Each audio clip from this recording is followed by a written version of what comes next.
पदम्भोज तेजं स्फुदीप प्रदेशं विधीन्द्रादिरैव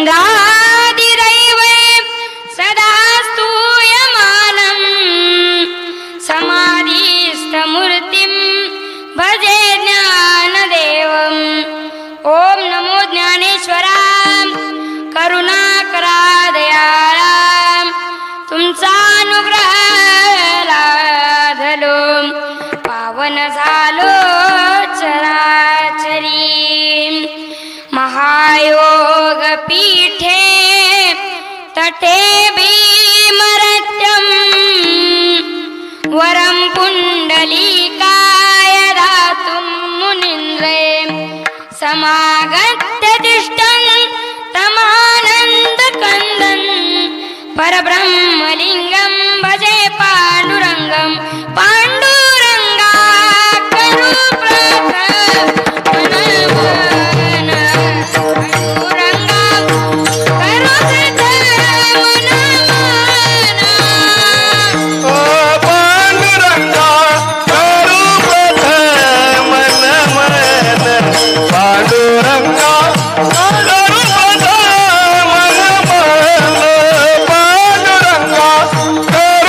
प्रथमनमन पांडुरंगा करू प्रथमनमन पांडुरंगा करू प्रथमनमन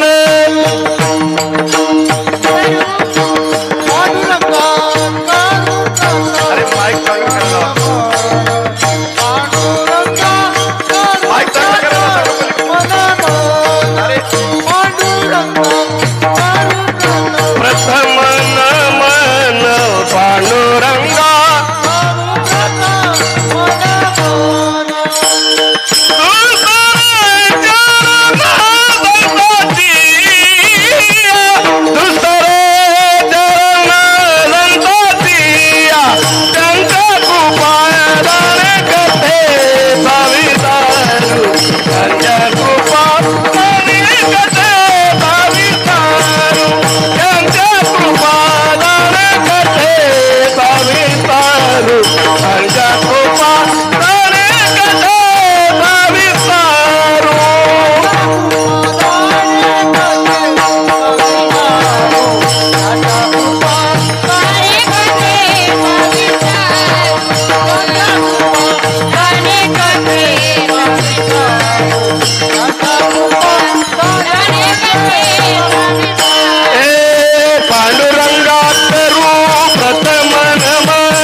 संत सम्राट विश्ववंदय महाराष्ट्र भूषण देहूचे सुप्रसिद्ध साधू वैराग्याचे मूर्तिमंत पुतळे वारकरी संप्रदायाच्या कळस्थानी विराजमान असणारे पंचम पुरुषार्थ पंचम वेद निर्माते जगाचा संसार सुखाचा व्हावा याकरिता आपल्या संसाराची पूर्ण आहुती देणारे जगद्वंदनीय जगदमान्य हिंदवी स्वराज्याचे संस्थापक श्री छत्रपती शिवाजी महाराज यांचे गुरु श्री गुरु जगद्गुरु श्री संत तुकाराम महाराज यांचा नामाचं स्वरूप सांगणारा गोड असा चार चरणाचा अभंग आहे. विठ्ठला विठ्ठला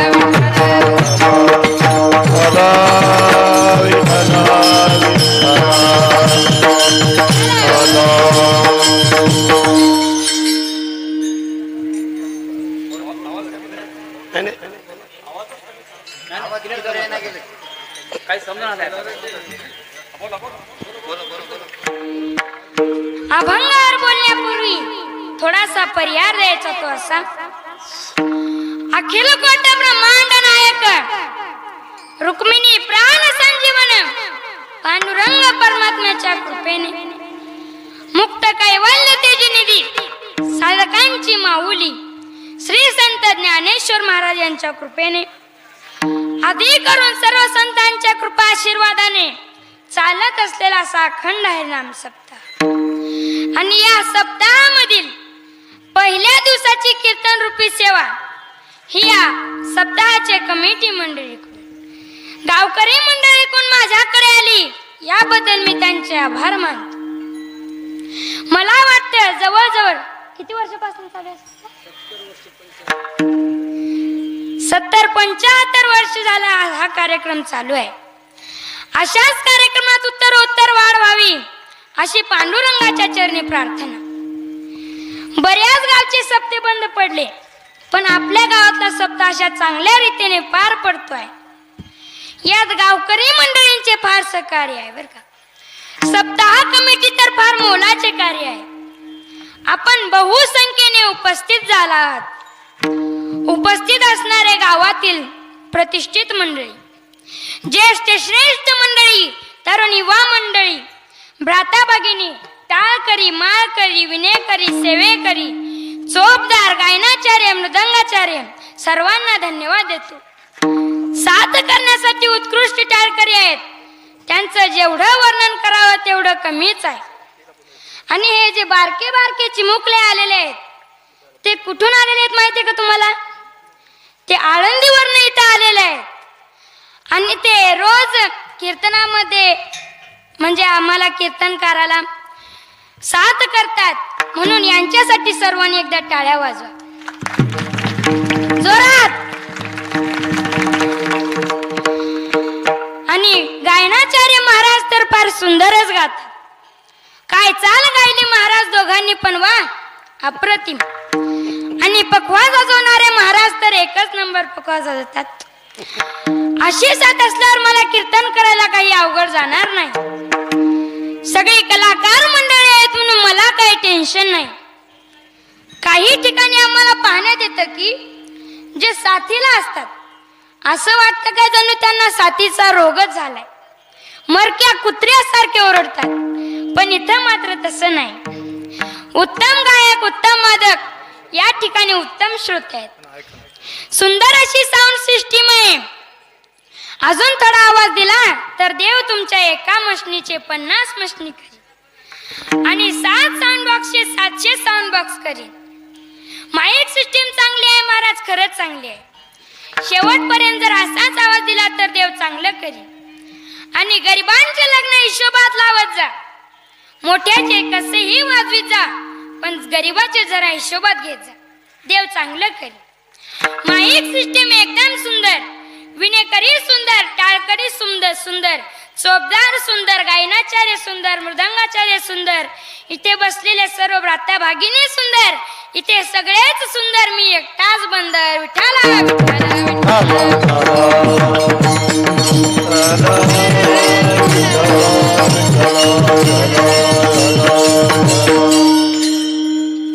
अभंग तुकोबारायचा आहे. आणि तुकाराम महाराजांनी या अभंगामध्ये नामाचं स्वरूप सांगितलेलं आहे. भगवंताला ज्या नामारूपाने आळवलं जातं त्या नामारूपाचं वर्णन महाराजांनी केलेलं आहे आणि नाम घेतल्याने त्याचा फायदा सुद्धा महाराजांनी सांगितलेला आहे.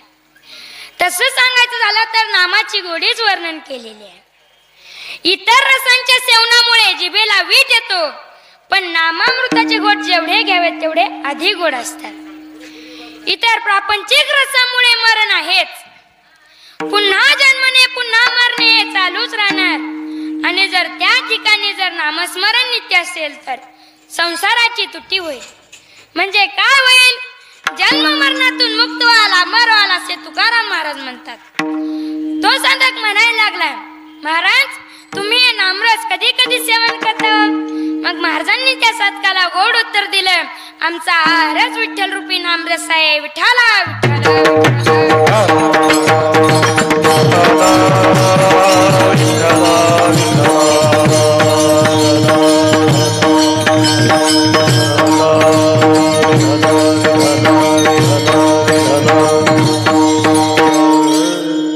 प्रथमच नामाबद्दल बोलायचं झालं तर नाम हे मंगलात मंगल आहे. नाम हे पवित्रात पवित्र आहे. नाम हे सारात सार आहे. नाम हे श्रेष्ठात श्रेष्ठ आहे. नाम हे सोप्यात सोपा आहे. नाम हे बऱ्यात बरं आहे. नाम हे गोडात गोड आहे. तो खूप बरं आहे. नाम चिंतनाच्या साधन सांगत असताना त्या नामस्मरणाचे साधन आपणही सेवावं आणि प्रत्येक युगात भगवत प्राप्तीसाठी वेगळी वेगळी साधने सांगितलेली आहेत. तसं सांगायचं झालं तर कृतायुगात ध्यानधारणा ही साधना सांगितलेली आहे. त्रैत्या युगात यज्ञ ही साधना सांगितलेली आहे. द्वापार युगात पूजा ही साधना सांगितलेली आहे आणि कलियुगात मात्र शिल्लक राहिलेलं सोप्यात सोपं असं नामस्मरण हेच साधन सांगितलेलं आहे. तुका म्हणे सोप्या आहे विठ्ठला विठ्ठल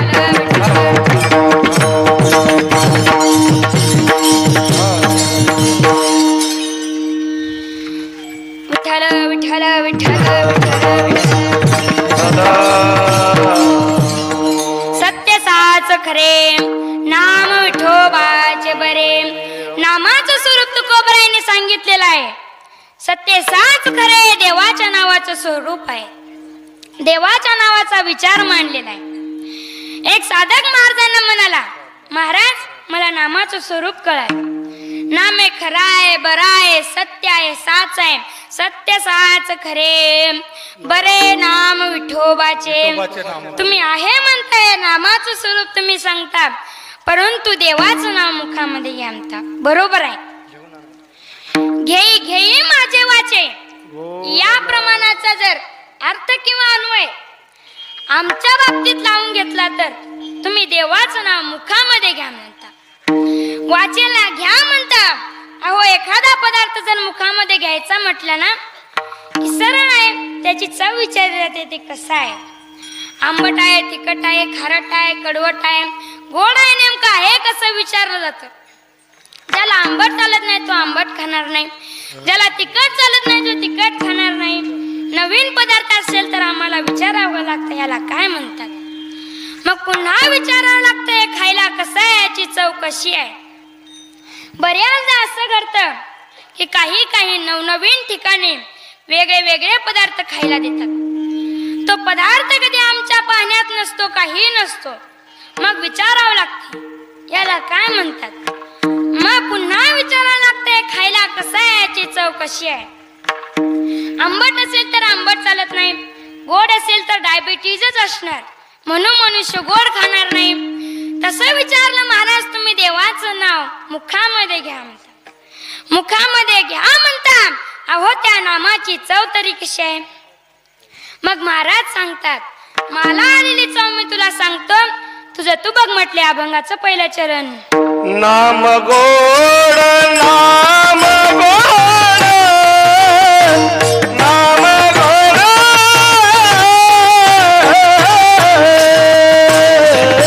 नाम गोड नाम गोड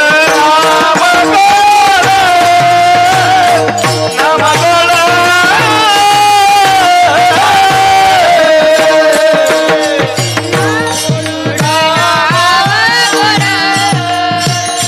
नाम गोड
सकळही रसनायरा रसावटे नाम गोड महाराज सांगतात तू जर भगवंताच्या नामाची चव विचारत असशील तर देवाच्या नावाची चव गोड आहे. अभंगातल्या पहिल्या चरणाचा पूर्वार्ध पहा. देवाचं नाव कसं आहे? गोड आहे. एकदा सांगून थांबले काय तू खबर आहे? किती वेळेस सांगतात? 2 वेळेस. नाम गोड मग फक्त ते एवढाच विचार मांडायचा आहे की देवाचं नाव गोड आहे हे ठीक आहे हो, परंतु 2 वेळेस म्हणण्याचं कारण काय? एकदा म्हटलं असतं तर समजलं असतं आणि एकदा म्हटलं असतं तर कळलं असतं. 2 वेळेस म्हणण्याचं कारणच काय म्हणायचं? महाराजांना माहित होतं 2 वेळेस नव्हे 1000 वेळेस जरी सांगितलं ना तरी कळत का नाही आपल्याला, बरोबर आहे का नाही?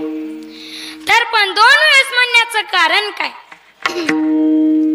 शास्त्राने तर शकत नावाचा दोष सांगितलेला आहे. 2 वेळेस बोलेल त्याला दोष सांगितलेला आहे. मग 2 वेळेस बोलण्याचं कारण काय? याची 2-3 कारण आपल्या डोळ्यासमोर ठेवण्याचा माझ्या बुद्धीने केलेल्या कारणाचा विचार मांडतो आहे का? एखादा मनुष्य जर एकदम प्रापंचिक दृष्टीने जर बोलत असेल तर ते त्याच्या मुखातून 2-2, 3-3 वेळेस येत असतं. अहो आपली आई आपल्या मुलाला किती वेळा एकच गोष्ट समजावून सांगते, तेच तेच तेच तेच. मुलगा शेवटी म्हणतो आई मला कळालंय, दुसरं काहीतरी बोल तरी आई तेच बोलते. कारण का? आईच्या अंतकरणाला असा कळवळ असतो. आईची कळवळ्याची जाती हो, आईची कळवळ्याची जाती हो, आईची कळवळ्याची जाती, आईची कळवळ्याची जाती, आईची कळवळ्याची जाती, आईची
ऐशी कळवळ्याची जाती कळवळा अंतकरणातलं जे बोलणं असतं ते 2-2, 3-3 वेळेस येत असतं.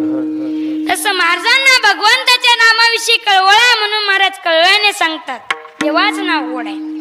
गोड आहे पहिलं कारण. दुसरं कारण असं आहे, तसं पाहायला गेलं तर गोड हा शब्द रसवाचकतेच्या दृष्टीने आहे. जीवे गोड 3 अक्षरांचा रस किंवा अमृत जयास रसोमयी सरा किंवा हा रस आनंदाचा घोष करू हरिनामाचा. रसवाचकतेच्या दृष्टीने भगवंताचं नाम गोड आहे आणि दुसरा मुद्दा सुखवाचकतेच्या दृष्टीनेही भगवंताचं नाम गोड आहे. रसवाचकतेच्या दृष्टीने नाम गोड झालं, सुखवाचकतेच्या दृष्टीनेही नाम गोड झालं. 2 कारणे झाली. आता तिसरं कारण सांगण्याचा प्रयत्न करतो, ऐका. काही गोष्टीचा आरंभही गोड असतो परंतु परिणामही चांगला असतो आणि काही गोष्टीचा आरंभही गोड नसतो आणि परिणामही गोड नसतो आणि काही गोष्टीचा आरंभही गोड असतो आणि परिणामही गोड असतो. तसं भगवंताचं नाम आरंभाला सुद्धा गोड आहे. आरंभी आवडे आदरे आले नाम. भगवंताचं गोड पदार्थाची तुलना केलेली आहे. तसं विचारलं महाराज, तुम्ही देवाचं नाव गोड आहे म्हणता, पण किती गोड, कशापेक्षा गोड काही सांगितलंच नाही. अमृताभुनी गोड नाम तुझे देवा, नाम तुझे देवा. अमृताभुनी गोड नाम तुझे देवा, नाम तुझे देवा. अमृताहुनी गोड नाम तुझे देवा, नाम तुझे देवा. अमृताहुनी गोड नाम तुझे देवा, नाम तुझे देवा. अमृताभुनी गोड नाम तुझे देवा, नाम तुझे देवा. अमृताभुनी गोड नाम तुझे देवा, नाम तुझे देवा. अमृताहुनी गोड नाम तुझे देवा, नाम तुझे देवा.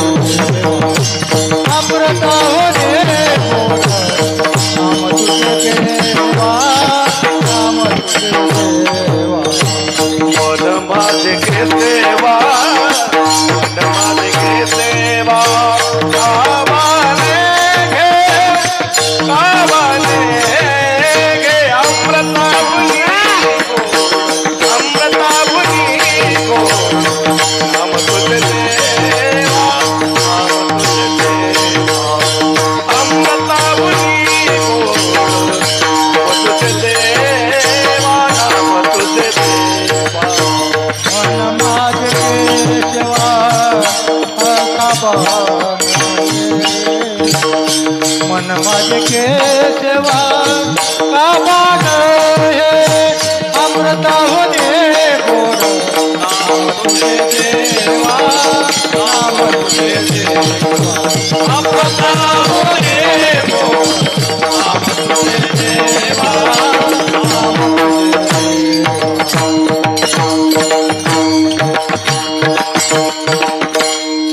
अमृताहुनी गोड नाम तुझे देवा. तुका महाराज सांगतात, अरे सांगितलंय नामदेवरायाच्या अवतारात असताना अमृतापेक्षा सुद्धा भगवंताचं नाम गोड आहे असं सांगितलंय म्हटले. आपला विषय चाललेला आहे की भगवंताचं नाम गोड आहे, पण कशापेक्षा? अमृतापेक्षा सुद्धा गोड आहे. मी थोडस तुम्हाला व्यक्तित्व विचार, अमृत गोड आहे का आंबट? कोणी सांगा. म्हणे आम्हाला अमृत माहित नाही. पालखी सोहळ्यामध्ये अमृत तुल्य चहा मात्र माहित आहे, बरोबर आहे की नाही? सगळे गाडीच लागलेले असतात. आपण सगळे वारकरी वारी ते सगळं पाहायला मिळतं. अमृताहुनी गोड म्हटलं की अमृतापेक्षा सुद्धा गोड म्हटलं. मी थोडस आणखीन व्यक्तित्व विचारतो. अमृत म्हटलं जातं, नेमकं अमृत म्हणायचं कशाला हो? अमृत म्हणजे काय? अमृत या शब्दाची व्याख्या काय? अनेक व्याख्या शास्त्र प्रकाराने केलेल्या आहेत. त्यापैकी एक सुटसुटीत वाक्य सांगण्याचा प्रयत्न करतो, ऐका. नमृतमिति अमृतम, जे मरू देत नाही नाही त्याचं नाव अमृत. बरोबर आहे का नाही? जे अमर करतं त्याचं नाव मरू देत नाही, त्याचं नाव अमृत. बरोबर आहे? ठीक आहे, पुढचा प्रश्न विचारतो. अमृत मिळतं कुठं? स्वर्गामध्ये. बरोबर आहे का नाही? मिळतं कुठं? काय करतं? मरू देत नाही. परत विचारतो, मिळतं कुठं? काय करतं? आणि जर मरू न देणारं अमृत घ्यायचं असेल तर स्वर्गामध्येच जावं लागतं. आता तर तुमच्या सगळ्यात लक्ष सगळं जायला आलं असेल.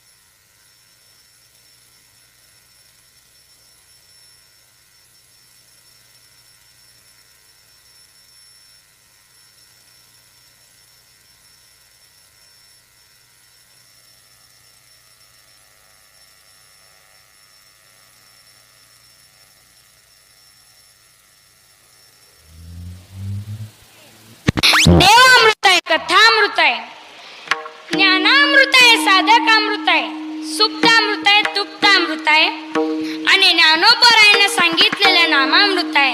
नामामृत गोडी वैष्णवा लागली. गोडी नाम अमृत गोडी वैष्णवा लागली.